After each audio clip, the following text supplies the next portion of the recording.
Halo, selamat pagi anak-anakku. Kita jumpa lagi dalam pembelajaran bahasa Indonesia yang mengasihkan dan menyenangkan. Sebelum kita masuk pada pembelajaran lebih lanjut, mari kita berserah diri kepada Tuhan. Kita masuk dalam doa. Doa kami antarkan. Allah Bapa Surgawi, Allah yang penuh kasih, terima kasih Tuhan. Pada pagi hari ini kami akan memulai aktivitas kami. Oleh sebab itu ya Tuhan, pimpin kami semuanya, kami sebagai guru dan anak-anak kami yang mengikuti pembelajaran. Kiranya Tuhan berkati satu persatu, biarlah kami bisa memaknai setiap pembelajaran ini, sehingga bisa menjadi bekal bagi kami untuk hari-hari yang akan datang. Terima kasih Tuhan. Di dalam nama Tuhan Yesus Kristus kami berdoa. Haleluya. Amin. Baik, untuk pertemuan kali ini kita akan berbicara tentang permasalahan yang berbeda dengan minggu yang lalu. Kalau minggu yang lalu kita bicara tentang prosedur, maka hari ini kita akan beralih ke materi yang lain, yaitu tentang teks eksplanasi. Oke? Semuanya siap? Ikuti dengan baik dan kita renungkan, kemudian nanti sampai seberapa jauh kita memahami materi tersebut. Dalam pembelajaran teks eksplanasi ini ada 4 bagian yang harus kita pahami. Yang pertama kita harus bisa mengidentifikasi informasi yang ada di dalam teks eksplanasi itu. Kemudian yang kedua adalah mengonstruksi informasi dalam teks eksplanasi itu. Anak-anakku, yang ketiga kita harus bisa menganalisis kebahasaannya, dan yang terakhir kita harus bisa memproduksi bagaimana sih teks eksplanasi yang baik itu. Kalian nanti akan mencoba dengan memahami tahapan-tahapan yang sudah kita pelajari. Anak-anak, barangkali ada suatu pertanyaan besar bagi kita, karena muncul kata-kata yang mungkin asing bagi kita ya. Jarang sekali kita dengar eksplanasi. Apa sih sebetulnya teks eksplanasi itu? Teks eksplanasi adalah teks yang memuat penjelasan-penjelasan tentang fenomena alam atau fenomena sosial yang terjadi itu. Dengan penjelasan-penjelasan itu, maka pembaca atau pendengar akan jelas sekali tentang fenomena alam ataupun fenomena sosial tersebut. Kita ambil coba ya contoh yang mungkin sering kita perhatikan. Ketika ada hujan deras, matahari masih bersinar dengan baik. Nah, di sana sering terjadi setelah hujan itu kemudian muncul suatu fenomena alam yang sering kita sebut dengan pelangi atau rainbow ya. Nah, apa sih yang membuat adanya pelangi tersebut? Warna-warni yang begitu indah yang bisa kita perhatikan bersama. Lain halnya dengan peristiwa yang kita alami sekarang ini. Di tengah-tengah sosial kita ini ada suatu kecenderungan masyarakat tidak berani keluar rumah karena memang ada anjuran stay at home ya. Nah, di sana sebetulnya fenomena sosial itu terjadi karena adanya sesuatu yang menyebabkan mereka tidak keluar rumah. Anak-anakku, ketika kita membuat sebuah karya tulis atau karangan yang menjelaskan tentang terjadinya pelangi, karangan yang menjelaskan tentang terjadinya fenomena sosial, maka sebenarnya kita baru saja menulis tentang teks eksplanasi itu. Jadi, teks eksplanasi ini bertujuan untuk menjelaskan kepada pembaca agar memahami betul, agar mengerti betul sebab-sebab terjadinya suatu fenomena alam ataupun fenomena sosial itu. Nah, mudah kan? Anak-anak, sudah kita pahami bersama apa sih sebetulnya teks eksplanasi itu. Saya yakin kalian semuanya bisa memahami apa yang baru saja kita pelajari tersebut.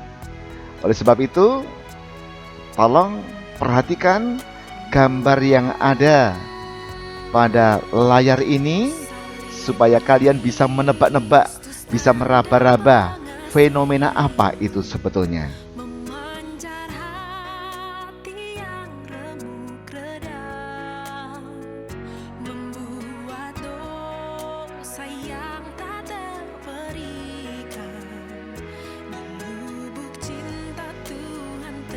Fenomena itu adalah fenomena sosial, yaitu adanya demonstrasi yang begitu besar.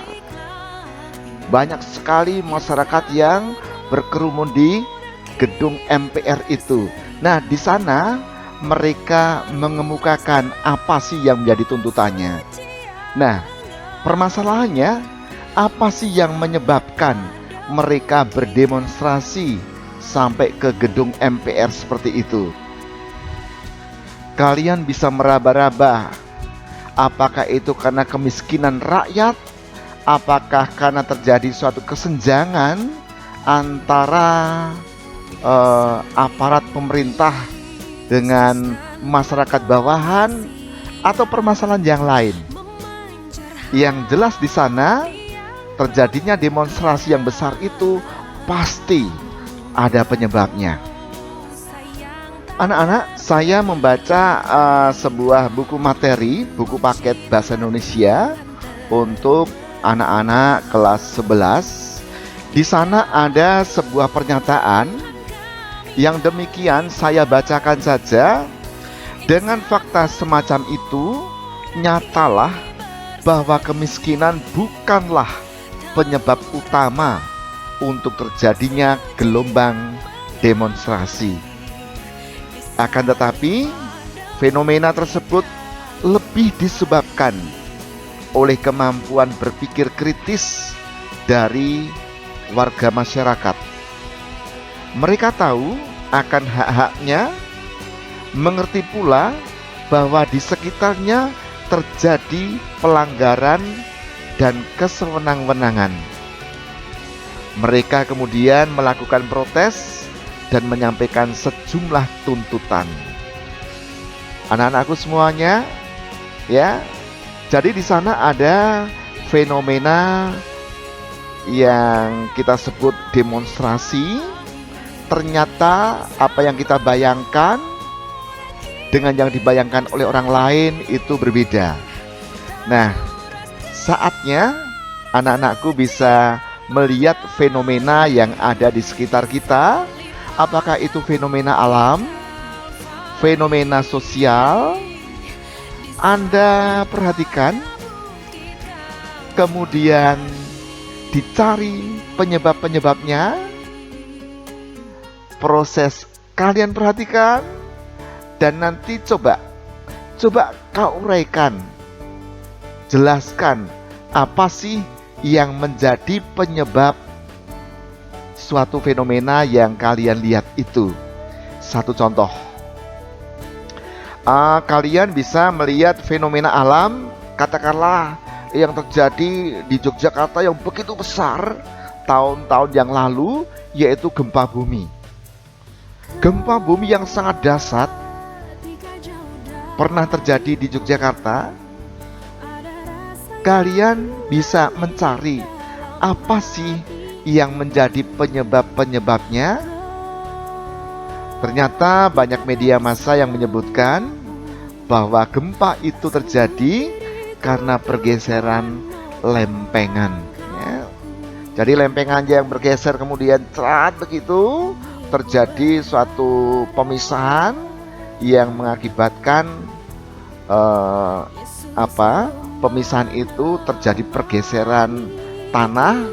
Pergeseran tanah itulah yang kemudian mengalami, mungkin kalau di darat jugruk begitu, atau kalau di laut bisa air itu masuk ke celah itu jeler begitu, dengan kaget maka terjadilah gempa.